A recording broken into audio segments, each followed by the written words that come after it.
दोस्तों आज की इस वीडियो में हम लोग डिस्कस करेंगे एक शॉर्ट स्टोरी जिसको लिखा है मैंने। इस शॉर्ट स्टोरी को मैंने अपनी लाइफ के एक इवेंट से उठाया दोस्तों। ये जब मैं कॉलेज जाता था उस टाइम का एक इवेंट है। इसमें मैंने अपनी पर्सनल लाइफ के बारे में बताया। आप में से कई सारे व्यूअर्स को ये प्रॉब्लम है कि मैं अपनी पर्सनल लाइफ के बारे में कुछ भी शेयर नहीं करता, तो इस वीडियो में आपकी ये शिकायत भी दूर हो जाएगी। और दोस्तों ये स्टोरी जो है ये मैंने आपको बताया रियल इवेंट पर बेस्ड है, तो इसका मतलब ये है कि इसके अंदर जो भी कैरेक्टर्स हैं वो सही में हैं और उनके साथ कोई भी छेड़छाड़ नहीं की गई।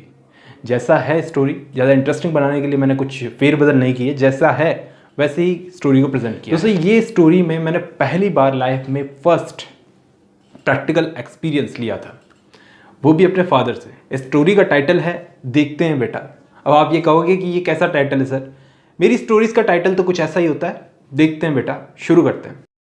मुझे याद है मैंने उन दिनों स्कूल ख़त्म किया था और नया नया कॉलेज में एडमिशन लेना था, तो जो मेरे दोस्त पहले स्कूल पास कर चुके थे उनसे मैंने इन्फॉर्मेशन लेना शुरू कर दी कि ये हॉनर्स क्या होता है। तो मेरा दोस्त बोला कि ये हॉनर्स नहीं होता भाई, ऑनर्स होता है। दोस्त ने बताया ऑनर्स के बारे में। फिर मैंने यूनिवर्सिटी का फॉर्म भर दिया BA इंग्लिश लिटरेचर ऑनर्स से और पहुंच गए भाई कॉलेज में। लेकिन वहाँ जाके पता चला कि ये इंग्लिश ऑनर्स और इकोनॉमिक्स ऑनर्स के बच्चे तो पास ही नहीं होते। वहाँ के लड़कों ने मुझे बताया। मैंने पहले लिटरेचर पढ़ी नहीं थी, ये इरादा बनाकर आया था, हुआ तो ठीक है नहीं तो छोड़ दूंगा। मतलब इंग्लिश ऑनर्स इतना टफ पड़ता है, उन्होंने ऐसा बोला। मैंने कहा छोड़ दूंगा, कुछ हुआ नहीं तो कुछ और कर लूँगा, ज़्यादा नहीं तो पापा के साथ शॉप पे बैठ जाऊँगा। पहले ही दिन उन लड़कों ने इतना डराया ना मुझे, मिल जाए कहीं वो, आज मिले वो कहीं। लेकिन एक चीज़ उन लड़कों ने बहुत अच्छी बता दी जिससे उम्मीद बन गई। अब वो सही थी या गलत, उन्होंने बोला इंग्लिश ऑनर्स से BA करके बाहर जाओगे ना तो अच्छी खासी रेपुटेशन होगी लोगों के बीच में कि इंग्लिश ऑनर्स से BA कर क्या है, और शायद छोटी मोटी नौकरी तो ऐसे ही मिल जाएगी। बात तो सही लगी, लेकिन एक चीज़ बहुत खल रही थी मुझे। वो इनकी सारी बातों में बीच में आया शायद वर्ड, बहुत परेशान कर रहा था। अरे कोई काम होना है तो पक्का बताओ ना भाई, कुछ हो आगे इसमें तभी तो आगे बढ़े, नहीं तो क्यों टाइम वेस्ट करें। ऐसा मेरे दिमाग में था उस टाइम पर। खैर उस दिन मैं अपने दोस्त के साथ बस में बैठकर घर लौट रहा था। वो मेरा एक दिन में बना हुआ दोस्त था, कॉलेज में बना हुआ दोस्त, जो मेरे घर के कहीं आसपास ही रहता था। ऐसा उसने मुझे बताया, मैंने मान लिया। लेकिन एक चीज़ जो उसने अपने पूरे रास्ते में खुली रखी, बंद नहीं की, वो था उसका मुंह। इतनी बातें करता था ना वो। बस में हम लटकते हुए आ रहे थे धक्के खाते हुए, लेकिन इसका मुंह ही बंद नहीं हो रहा था। मैंने देखा पीछे आसपास के लोग भी उसको देख रहे थे। पीछे एक और लड़की थी जो उसे घूर घूर के देख रही थी। मैंने बोला भाई मुंह बंद कर ले, थोड़ा लोग देख रहे हैं, पीछे देख। इसके बाद उसने अपनी मुंडी को 180 डिग्री के एंगल पे घुमाया और पीछे देख करके वो बोलता है तो ये क्या कर लेगी मेरा। बेचारे को फेमिनिज्म की पावर नहीं पता, ही पिटेगा। मैं उससे दूर हो गया और मैंने बोला मैं तो जानता ही नहीं, मेरे साथ नहीं है, मार लो मारना चाहते हो तो। खैर इसके बाद मेरा स्टैंड आ गया, मैं उतर गया बस से और वो आगे निकल गया बस में बैठकर। बस स्टैंड के पास में ही पापा जी की शॉप थी और पूरे एरिया में पापा जी की रिस्पेक्ट थी। जिसको भी मदद की ज़रूरत होती थी पापा कहीं ना कहीं करते थे। वो इज्जत देते सामने वाले को जब भी उनको इतनी इज्जत मिलती थी।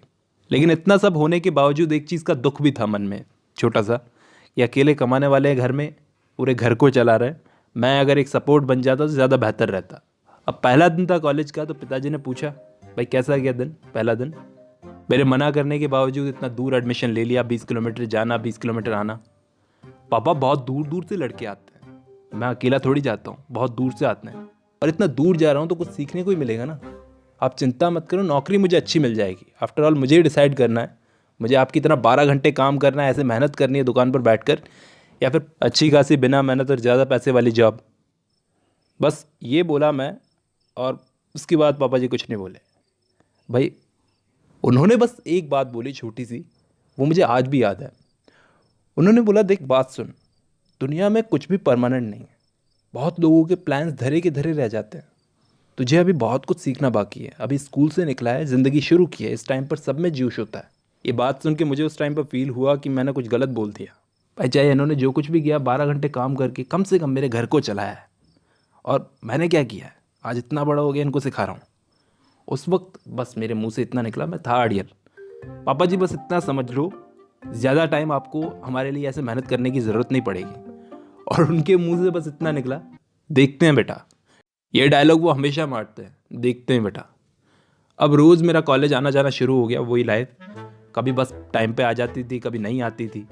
शुरू शुरू में बहुत इंटरेस्ट आ रहा था कॉलेज जाने में, सीखने में, कुछ नया नया सीख रहे हैं। लेकिन धीरे धीरे बसों के धक्के खाते खाते चीज़ें अनोइंग होने लगी मेरे लिए। एक तो खड़े खड़े बसों में धक्के खाते खाते जाओ, ऊपर से कभी क्लास होती थी, कभी टाइम पर नहीं होती थी, कभी होती ही नहीं थी, क्योंकि हमारे टीचर ने व्हाट्सएप ग्रुप बना रखा था जिसमें बच्चों को इन्फॉर्मेशन दे दी गई थी कि मैम छुट्टी पर गई हुई है। और कुछ बच्चों को पता नहीं था, वो बेवकूफ़ों की तरह आ गए थे पढ़ने के लिए उछलते उछलते। जिनमें से एक बेवकूफ़ मैं भी था, क्योंकि हम व्हाट्सएप यूज़ नहीं करते थे। मैं बहुत फ्रस्ट्रेट हो चुका था, बहुत ज़्यादा गुस्सा आता था। लेकिन इन सब के बीच में एक चीज़ थी जो मुझे बहुत खुशी देती थी। अब आप सोचो वो क्या हो सकती है? उम्मीद देती थी। अब वहाँ पर पापा की जान पहचान का एक पकवान बेचने वाला खड़ा होता था बस स्टैंड के पास में, जिसको उसका काम शुरू करने में पापा ने बड़ी हेल्प की थी। वो उम्र में मुझसे 2-3 साल बड़ा होगा और जानता था मुझे, मैं उनका लड़का हूँ। जब मैं बस का वेट करता था सुबह सुबह, वो पकवान बेचता था। जब वो बेचता था तो वो मुझे एक बात बता रहा हूँ, उसका चेहरा बहुत मासूम था। अपने मासूम से चेहरे से मुस्कुरा के देखता था, दुबला सा था। जब भी मैं बस का वेट करता वो मुझे मुस्कुरा के देखता, क्योंकि वो जानता था मैं उनका लड़का हूँ। उसके शरीर में कुछ भी नहीं था एक स्माइल के अलावा। चलो अच्छा है, ज़्यादा कुछ नहीं तो दिन की शुरुआत ही बहुत अच्छी हो जाती थी। अब उसकी ऐसी हालत इसलिए थी क्योंकि वो नशा बहुत करता था। पापा जी कई बार उसको बोलते थे मत किया कर, लिवर ख़राब हो जाएगा, कैंसर हो जाएगा, दुनिया भर की उसको वार्निंग्स देते थे, लेकिन वो समझता नहीं था। बस वो एक ही जवाब देता था, क्या करना है भैया, एक दिन सबको ही मर जाना है, जी के करना भी क्या है। मेरे भाई बस नाम के भाई हैं, 1 रुपए की मदद नहीं करते। ऐसा वो अपने भाइयों के बारे में अक्सर बताता रहता था पापा जी को, और मैं चलते फिरते सुनता रहता था उनकी बातें। और वो दुखी था बेचारा, तभी नशा करता था। ऐसे कोई नशे का सहारा नहीं लेता, दुख था। लेकिन उस दिन मैं थोड़ा लेट हो गया कॉलेज जाने के लिए, मुझे बहुत देर हो रही थी। तो जल्दी जल्दी मैं बस स्टॉप पर पहुंचा। बस आ ही गई थी, मैं चढ़ने ही वाला था, तभी दोस्त का फ़ोन आया। बोला भाई there is no class today, मत आ, मैम नहीं आ रही है। मैंने सोचा बच गया, तो अभी तो चढ़ ही जाता। फिर डायरेक्टली पापा की शॉप पे चला गया।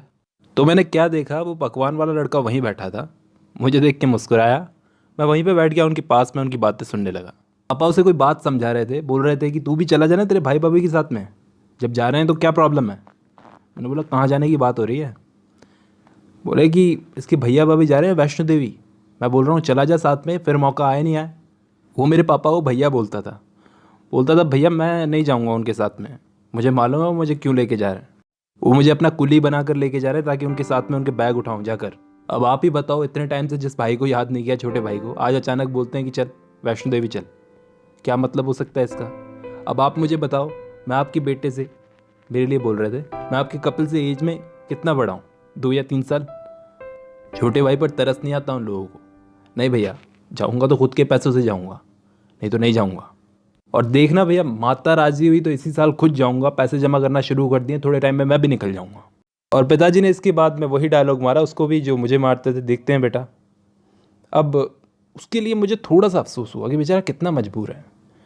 खैर मेरी तो वैसी लाइफ चल रही थी नॉर्मल, रोज़ बसों के धक्के खाना, वापस आना, फिर जाना, फिर आना।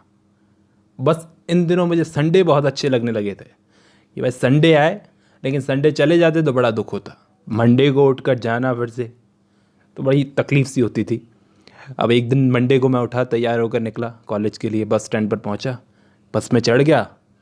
फिर बस में बैठे बैठे कुछ अधूरा अधूरा सा लगा, आज कुछ मिसिंग था। अब मंडे के दिन क्या मिसिंग हो सकता है, मैं सोच रहा था पूरे रास्ते।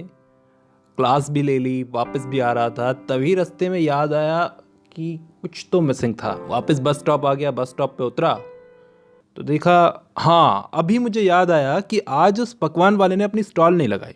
ये चीज़ मिसिंग थी। ठीक है, छुट्टी की सबको ज़रूरत होती है, लेकिन मंडे के दिन छुट्टी, चलो ठीक है। अब एक दिन दुकान नहीं लगाई, मुझे सब नॉर्मल लगा। 3 दिन तक उसने दुकान नहीं लगाई। अब ये मेरे लिए बहुत खुशी की बात थी। 3 दिन तक उसने दुकान नहीं लगाई, मेरे लिए बड़ी खुशी की बात थी, क्योंकि उस वक्त मैं समझ चुका था शायद इसके पैसे जमा हो गए और इसका जाना पक्का हो गया, शायद ये पहुंच भी गया। उस दिन शाम को मैं बैठा था घर में, तो पापा जी आए, शांति से बैठे, मैंने मुस्कुरा के पापा को बोला मुबारक हो, आखिर चला गया वो पैसे जमा करके वैष्णो देवी। और बोले किसकी बात कर रहा है? वही पकवान वाला आपके पास में लगाता है ना। इस बात पे पापा को कोई खास रेस्पॉन्स नहीं आया। वैसे उसको बेटा बेटा बोलते, मदद भी की। अब उसके लिए इतनी खुशी की बात थी, कोई रेस्पॉन्स नहीं आया। मैंने पूछा क्या हुआ, खुशी नहीं हुई क्या? तो पापा बोले बेटा वो मर गया।